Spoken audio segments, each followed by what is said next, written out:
Brave Like My Brother by Mark Tyler Nobleman.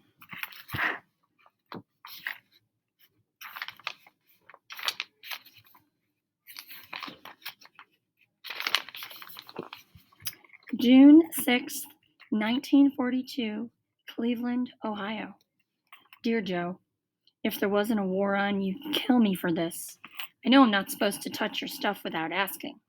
You've said it only about 10,000 times, but by the time you read this, I'll be far away. Well, you'll be far away. And anyway, you have bigger things on your mind now. So I'm not worried that you'll be sore with your kid brother for sneaking into your bag to hide this letter. But that doesn't mean I'm not worried. I didn't want to tell you this before you left, but I am worried. A lot. Who wouldn't be?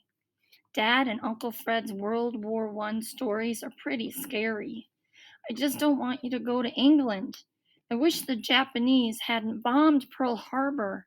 Then maybe America wouldn't have gotten caught up in this cockeyed war, and you wouldn't have to go anywhere farther than work and the movies when Mom forces you to take me. I know I get on your nerves, so I bet you won't miss me as much as I miss you.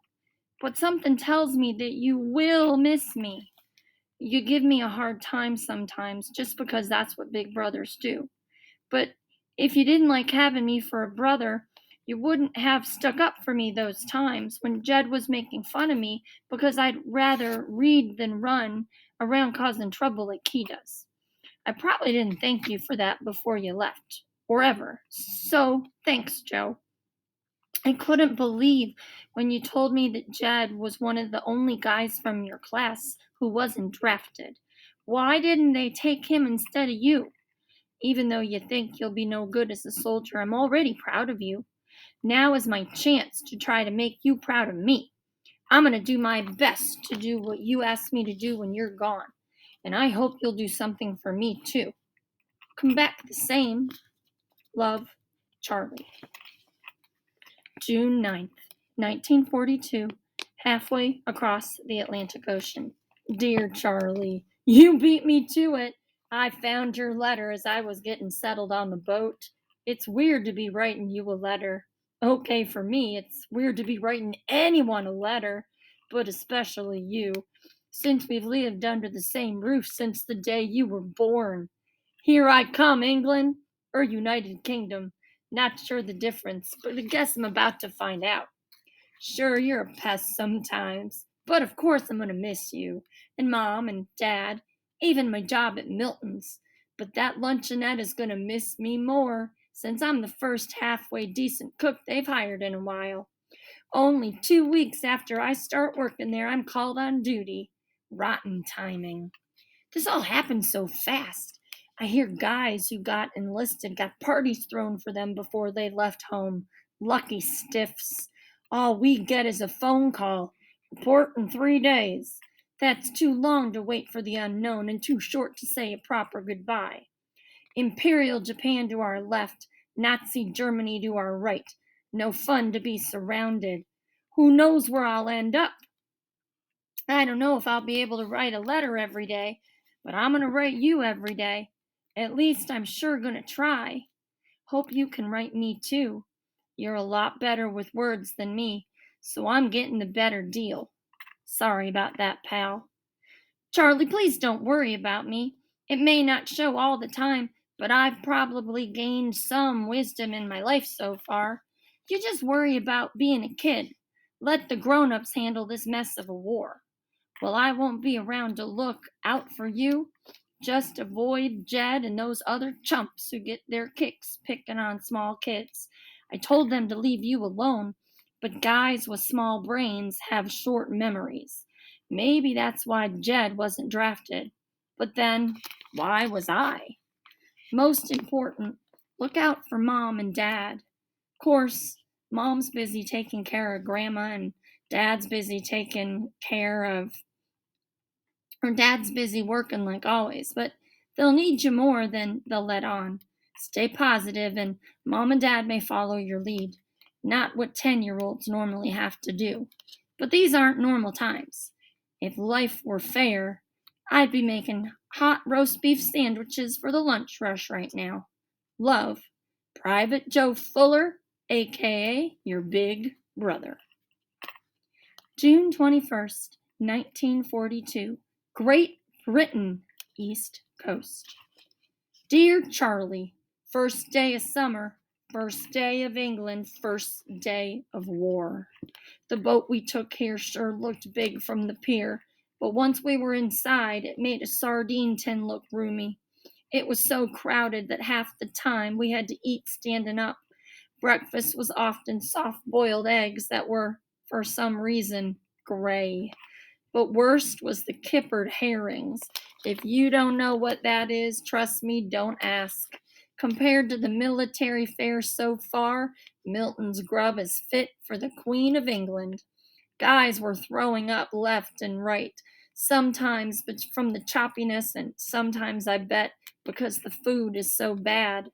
Being near a guy who's heaving is never fun, but especially when you're packed in so tight that you can't escape the smell.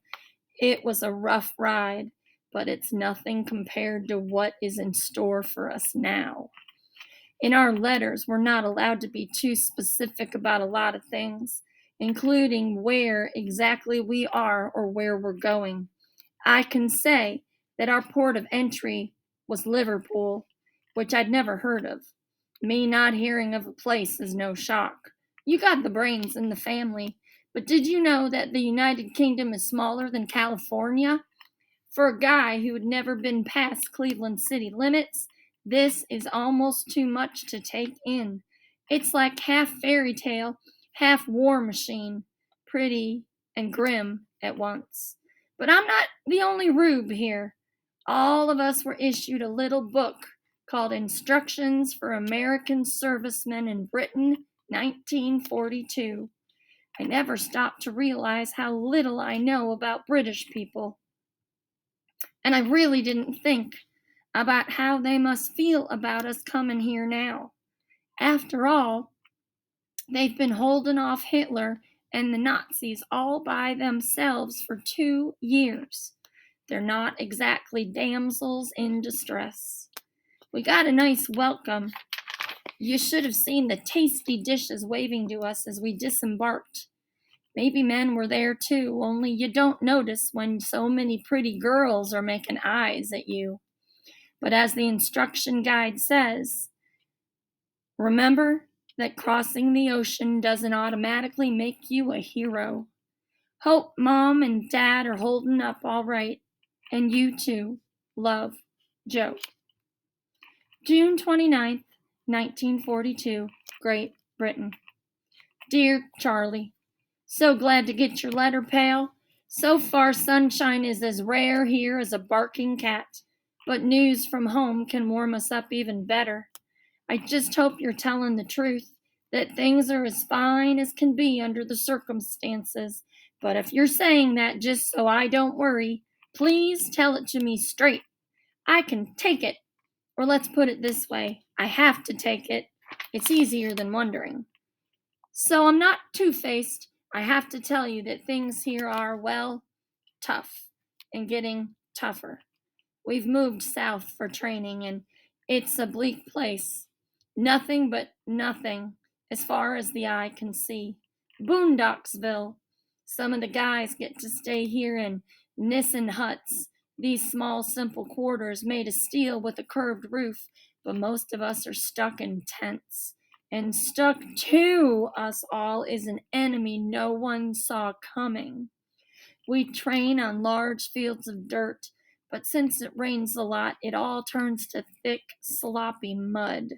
It clogs our shoes, clings to our clothes, sticks in our pores, and even gets in our mouths, though the food we're served doesn't always taste much better. They do give us more candy we can eat, and no one is complaining about that. And there's something else that's really aggravating. His name is Matthew Sauer, pride and joy of Elkhorn, Nebraska. This guy finds something to criticize about everyone except our superior officers. He and Jed would be fast friends.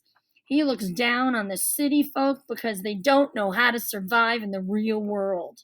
He says nasty things about the colored guys, even though they're here defending a country that doesn't cut them a break. Me? He makes a joke out of the fact that I like to cook.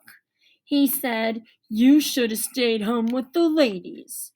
I want to knock this guy around, but that's not really me. Matt thinks growing up in the heartland with its harsh winters and barren stretches of land makes him cut out to be a soldier more than the rest of us. He acts like he's the only one with any life experience before this. Cleveland isn't exactly a stroll down the beach. The sooner he and I are put on different squads won't be soon enough. We're starting to hear stories about the Nazis that are worse than any report in the States. I don't want to bring you down. Just don't believe everything you read. War is just life with bigger bullies. I miss you, pal. Love, Joe.